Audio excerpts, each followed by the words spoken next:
Comment tu t'appelles mon frère? Karam, c'est ça? Prends la bouteille. Tu vas compter jusqu'à 3 et tu vas me jeter la bouteille. Vas-y. Attrape. Plus fort Karam, recommence. Je suis stupéfait parce que j'utilise ChatGPT dernièrement. ChatGPT, Meta, et je suis stupéfait, écoutez-moi, stupéfait que tu ordonnes quelque chose et te trouve directement la réponse. Sinon, des fois, quand je fais des vidéos, j'ai besoin d'une image, il me fait l'image comme je l'ai demandé. C'est incroyable comme c'est précis, t'as vu? Vas-y, recommence, plus haut, vas-y. Voilà, attrape. Là, j'ai commandé à ma main de dire attraper. On recommence quand même, s'il te plaît. Vas-y.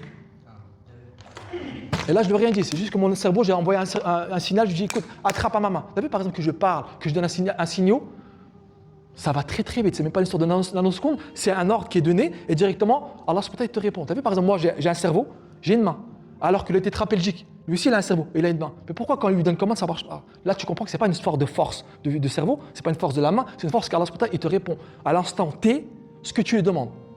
N'est-ce pas incroyable?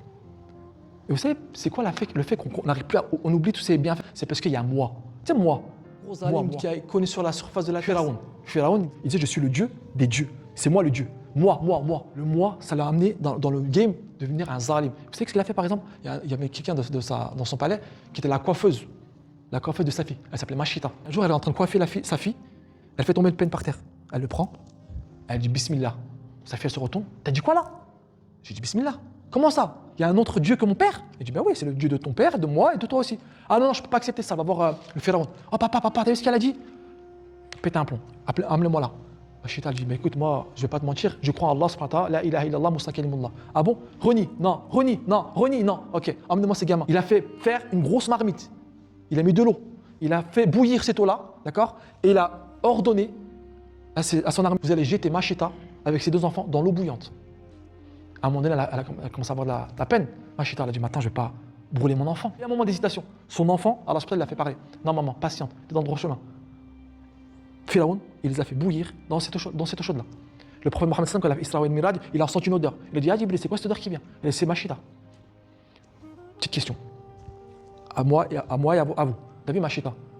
Sah, Iman. Est-ce qu'il y a quelqu'un que vous avez dit, la ilaha illallah Muhammad, vous met un couteau à la gorge? Non. Est-ce qu'il y a quelqu'un qui vous empêche de venir à la mosquée? Non. Les gars, si aujourd'hui,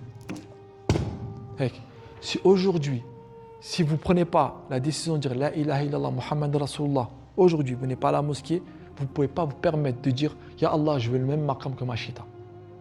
Ça serait du fake.